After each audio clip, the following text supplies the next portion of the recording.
I think you can see by those who are in the program and by the many dignitaries and elected officials in the audience how deeply our country was affected by the terrible events last Saturday. We are truly honored to have the leader of our great nation with us here tonight.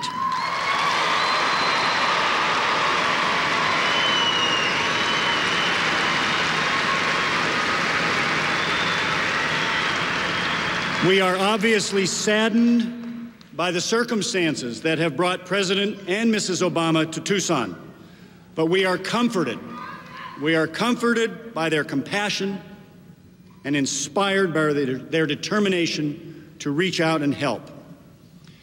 America has been blessed through its glorious history by visionary and committed presidents who, often at great personal sacrifice, step forward to lead us to better futures and greater hope. Barack Obama assumed the presidency at a perilous time in our history. We are fortunate to have someone with his intellect, his energy, and his heart to lead us forward. Please welcome the President of the United States, Barack Obama.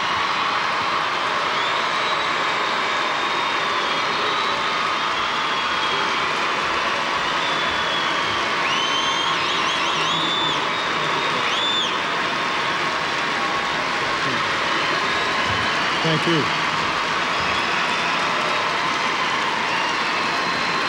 Thank you. Thank you very much. Thank you. Thank you very much. Thank you. Please be seated.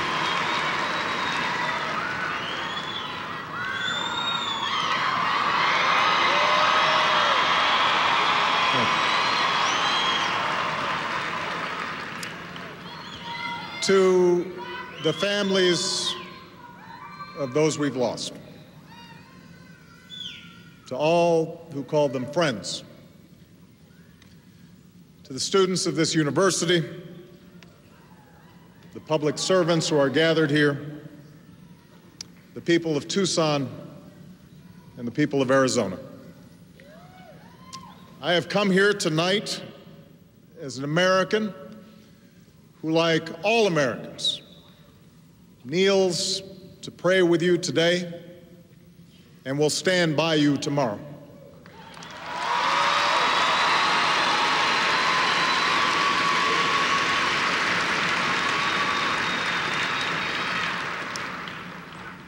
There is nothing I can say that will fill the sudden hole torn in your hearts. But know this, the hopes of a nation are here tonight. We mourn with you for the fallen. We join you in your grief. And we add our faith to yours that Representative Gabrielle Giffords and the other living victims of this tragedy will pull through.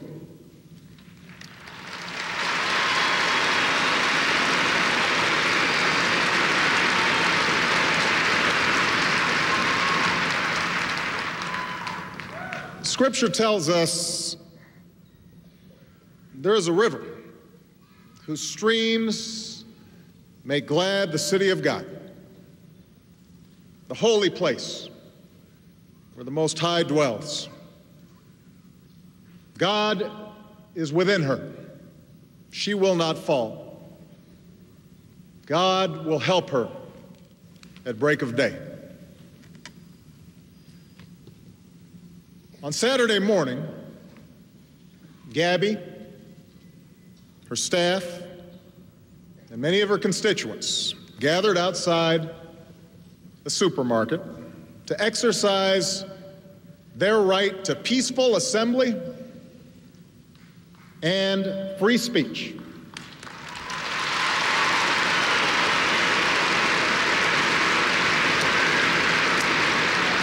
They were fulfilling a central tenet of the democracy envisioned by our founders. Representatives of the people answering questions to their constituents so as to carry their concerns back to our nation's capital. Gabby called it Congress on your corner, just an updated version of government of and by and for the people.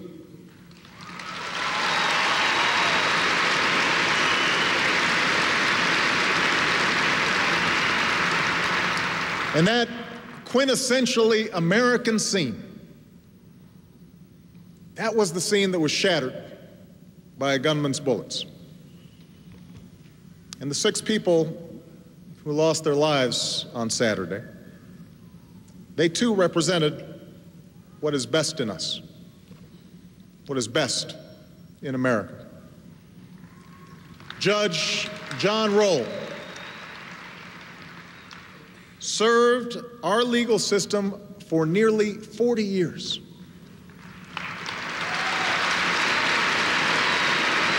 A graduate of this university and a graduate of this law school.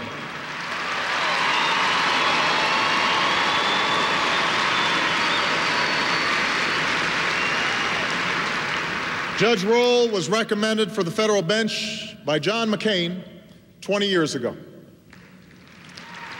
Appointed by President George H.W. Bush, and rose to become Arizona's chief federal judge.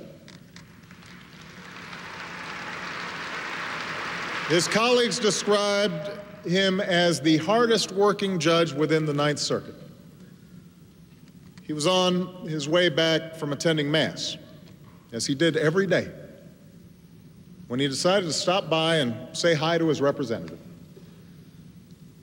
John is survived by his loving wife, Maureen, his 3 sons, and his 5 beautiful grandchildren.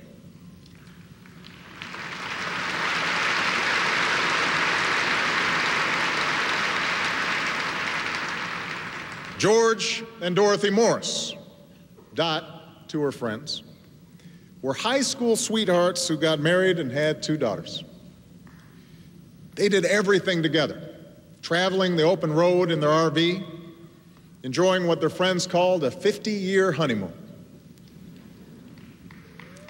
Saturday morning, they went by the Safeway to hear what their congresswoman had to say.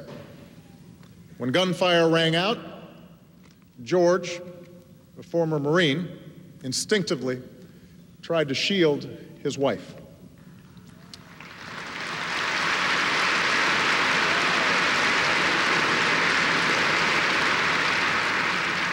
Both were shot. Dot passed away. A New Jersey native, Phyllis Schneck, retired to Tucson to beat the snow.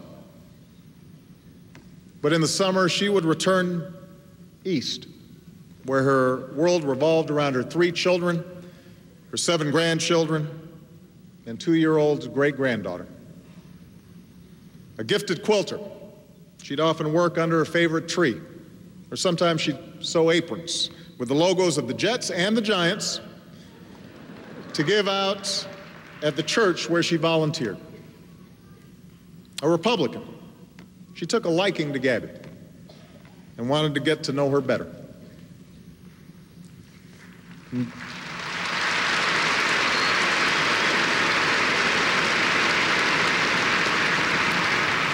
Dorwin and Mavi Stoddard grew up in Tucson together about 70 years ago. They moved apart and started their own respective families. But after both were widowed, they found their way back here to, as one of Mavi's daughters put it, be boyfriend and girlfriend again. When they weren't out on the road in their motorhome, you could find them just up the road, helping folks in need at the Mountain Avenue Church of Christ. A retired construction worker, Dorwin spent his spare time fixing up the church along with his dog, Tux. His final act of selflessness was to dive on top of his wife, sacrificing his life for hers.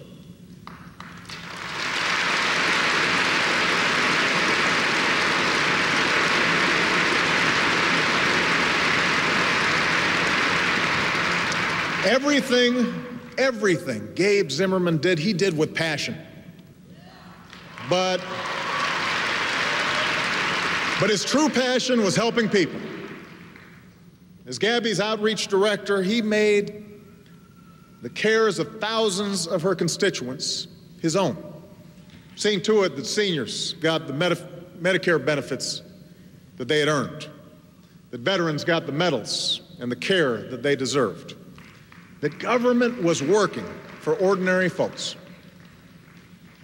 He died doing what he loved, talking with people and seeing how he could help. And Gabe is survived by his parents, Ross and Emily, his brother Ben, and his fiancée Kelly, who he planned to marry next year.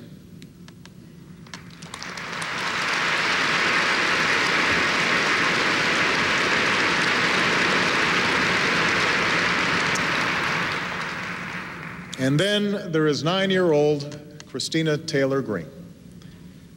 Christina was an A student. She was a dancer. She was a gymnast. She was a swimmer. She decided that she wanted to be the first woman to play in the major leagues. And as the only girl on her little league team, no one put it past her.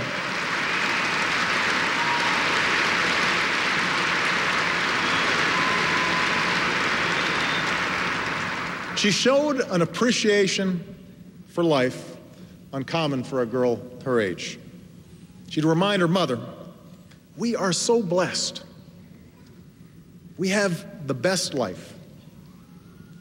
And she'd pay those blessings back by participating in a charity that helped children who were less fortunate. Our hearts are broken by their sudden passing. Our hearts are broken. And yet, our hearts also have reason for fullness. Our hearts are full of hope and thanks for the 13 Americans who survived the shooting, including the Congresswoman many of them went to see on Saturday. I have just come from the University Medical Center, just a mile from here, where our friend Gabby courageously fights to recover, even as we speak. And I want to tell you, her husband Mark is here, and he allows me to share this with you. Right after we went to visit, a few minutes after we left her room and some of her colleagues from Congress were in the room, Gabby opened her eyes for the first time. Gabby opened her eyes for the first time.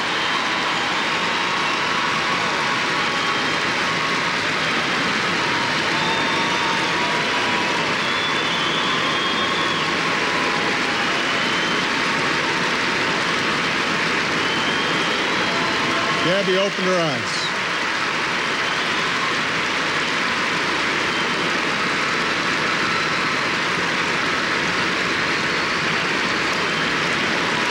Gabby opened her eyes, so I can tell you she knows we are here, she knows we love her, and she knows that we are rooting for her through what is undoubtedly going to be a difficult journey. We are there for her.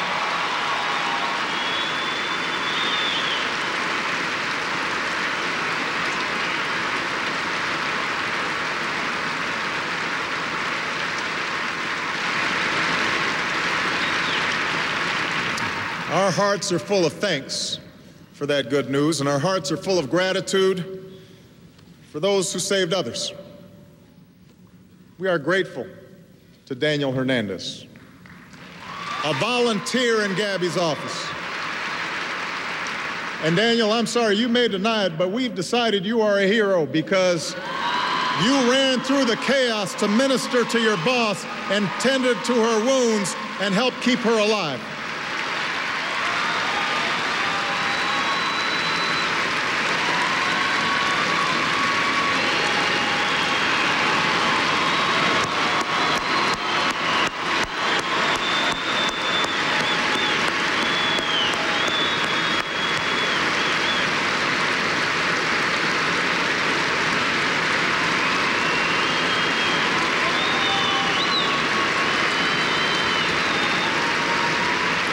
are grateful to the men who tackled the gunman as he stopped to reload.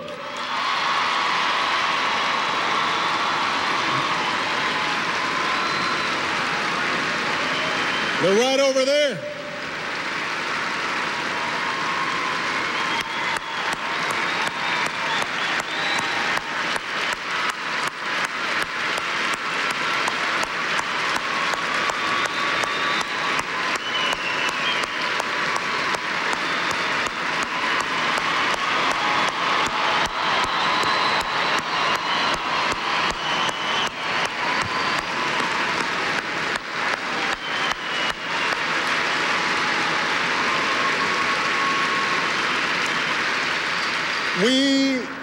We are grateful for petite Patricia Maish, who wrestled away the killer's ammunition and undoubtedly saved some lives.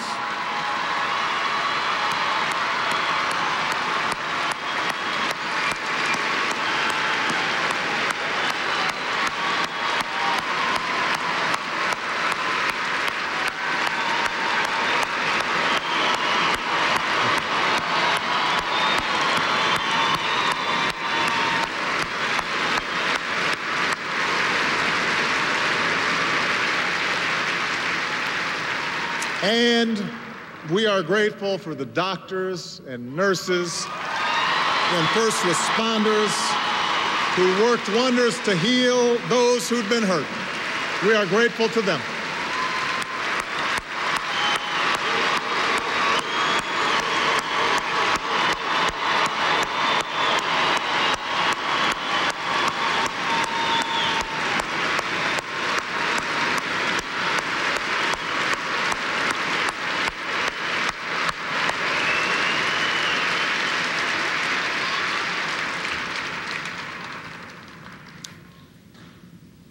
These men and women remind us that heroism is found not only on the fields of battle. They remind us that heroism does not require special training or physical strength. Heroism is here, in the hearts of so many of our fellow citizens, all around us, just waiting to be summoned, as it was on Saturday morning. Their actions, their selflessness,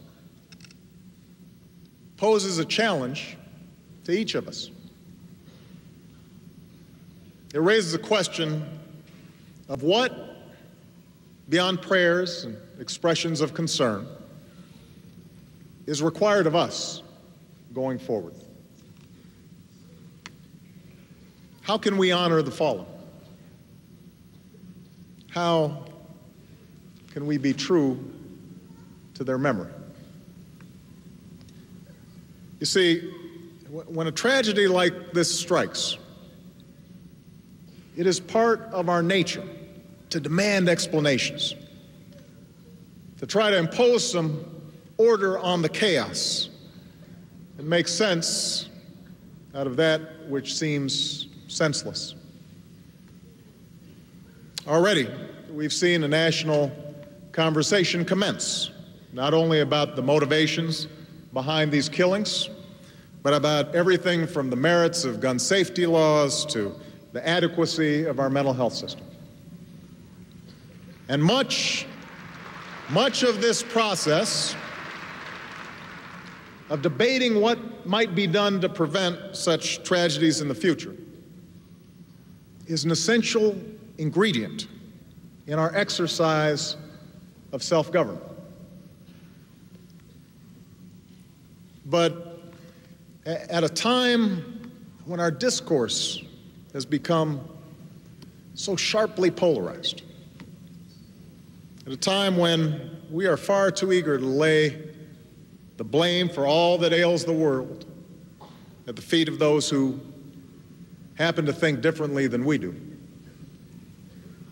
it's important for us to pause for a moment and make sure that we're talking with each other in a way that heals, not in a way that wounds.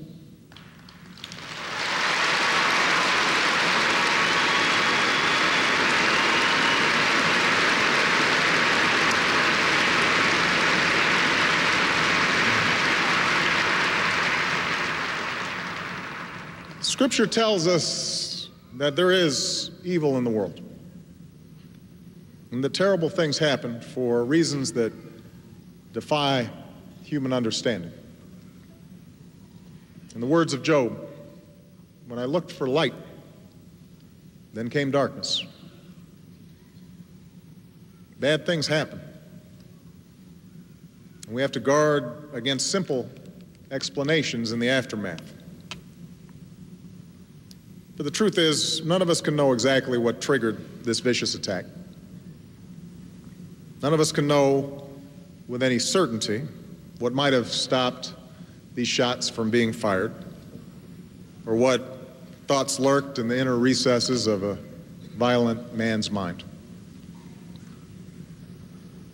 Yes, we have to examine all the facts behind this tragedy. We cannot and will not be passive in the face of such violence. We should be willing to challenge old assumptions in order to lessen the prospects of such violence in the future.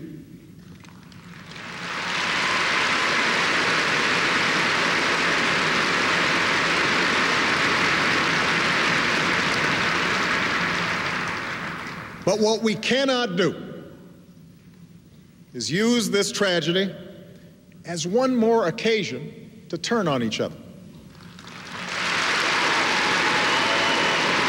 That we cannot do.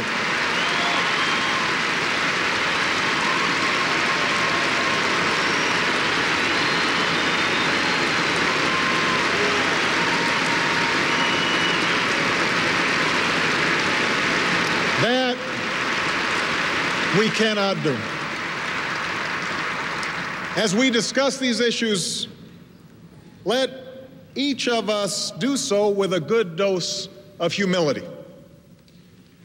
Rather than pointing fingers or assigning blame, let's use this occasion to expand our moral imaginations, to listen to each other more carefully, to sharpen our instincts for empathy, and remind ourselves of all the ways that our hopes and dreams are bound together. After all,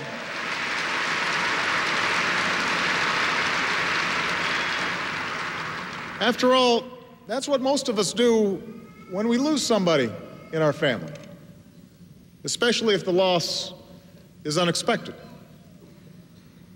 We're shaken out of our routines. We're forced to look inward. We reflect on the past. Did we spend enough time with an aging parent, we wonder? Did we express our gratitude for all the sacrifices that they made for us? Did we tell a spouse just how desperately we love them? Not just once in a while, but every single day.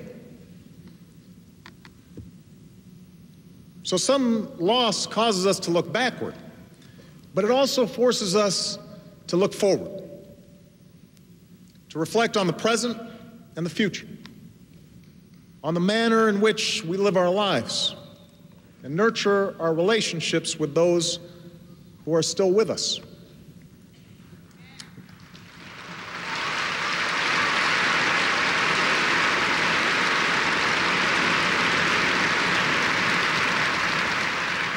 We may ask ourselves if we've shown enough kindness and generosity and compassion to the people in our lives.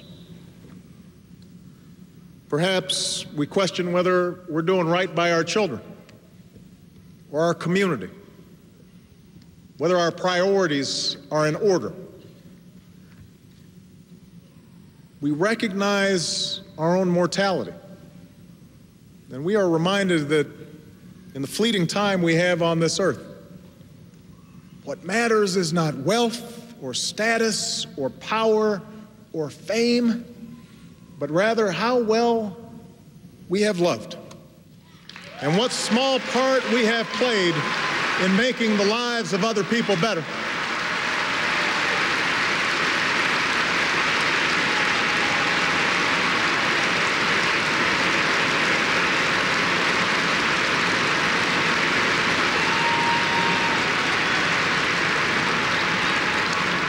And that process of reflection, of making sure we align our values with our actions, that, I believe, is what a tragedy like this requires.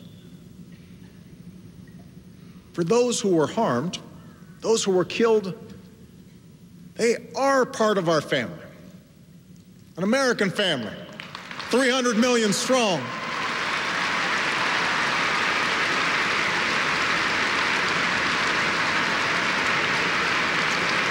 We may not have known them personally, but surely we see ourselves in them.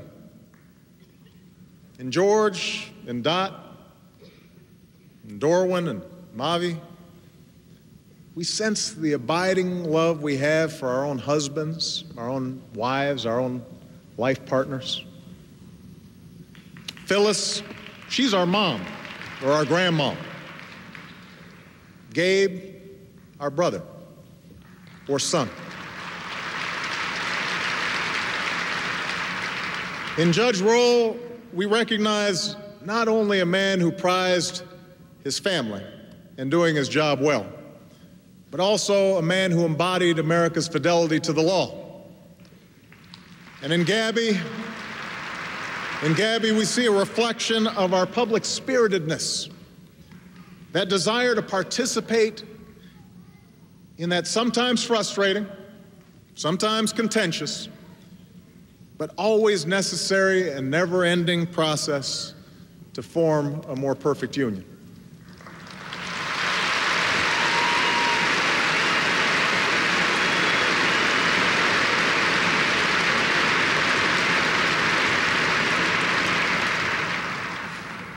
And in Christina,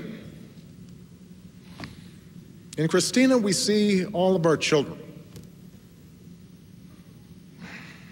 So curious, so trusting, so energetic, so full of magic, so deserving of our love, and so deserving of our good example. If this tragedy prompts reflection and debate, as it should, let's make sure it's worthy of those we have lost.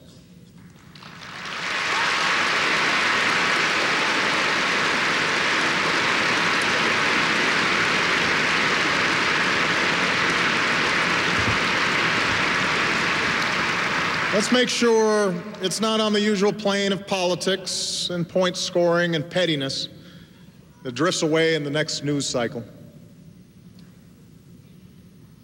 The loss of these wonderful people should make every one of us strive to be better in our private lives, to be better friends and neighbors and co-workers and parents. And if, as has been discussed in recent days, their death helps usher in more civility in our public discourse, let us remember it is not because a simple lack of civility caused this tragedy. It did not. But rather because only a more civil and honest public discourse can help us face up to the challenges of our nation in a way that would make them proud.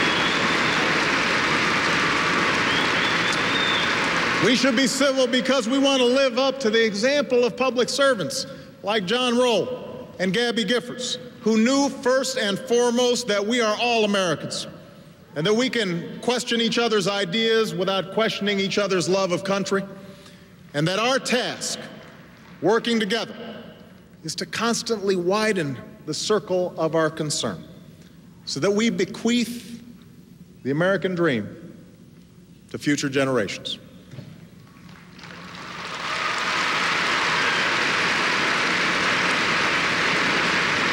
They believed, and I believe that we can be better. Those who died here, those who saved lives here, they help me believe. We may not be able to stop all evil in the world, but I know that how we treat one another, that's entirely up to us. And I believe that for all our imperfections, we are full of decency and goodness, and that the forces that divide us are not as strong as those that unite us.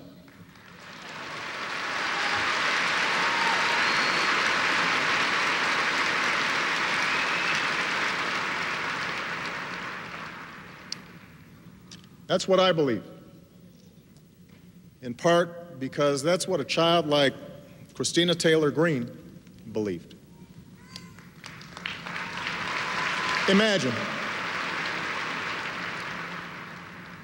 for a moment, here was a young girl who was just becoming aware of our democracy, just beginning to understand the obligations of citizenship, just starting to glimpse the fact that someday she too might play a part in shaping her nation's future. She had been elected to her student council. She saw public service as something exciting and hopeful. She was off to meet her congresswoman, someone she was sure was good and important and might be a role model. She saw all this through the eyes of a child, undimmed by the cynicism or vitriol that we adults all too often just take for granted. I want to live up to her expectations. I want our democracy to be as good as Christina imagined it. I want America to be as good as she imagined it. All of us, we should do everything we can do to make sure this country lives up to our children's expectations.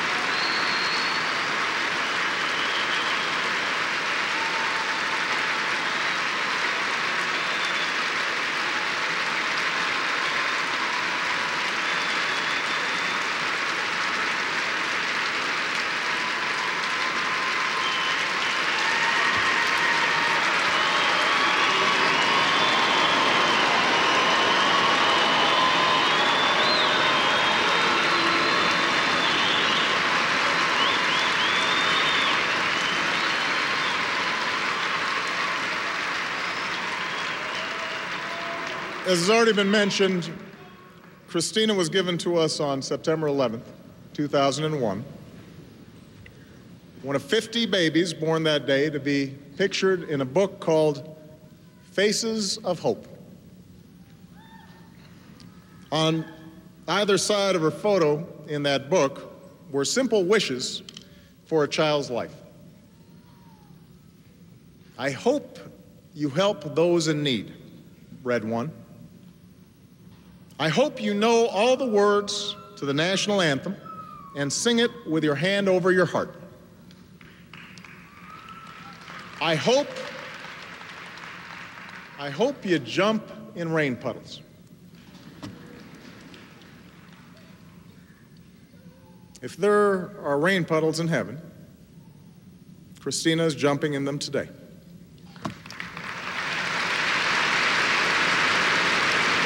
And here on this earth, we place our hands over our hearts, and we commit ourselves as Americans to forging a country that is forever worthy of her gentle, happy spirit. May God bless and keep those we've lost in restful and eternal peace. May He love and watch over the survivors, and may He bless the United States of America.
Thank you. Thank you, President Obama, for your remarkable, inspiring words.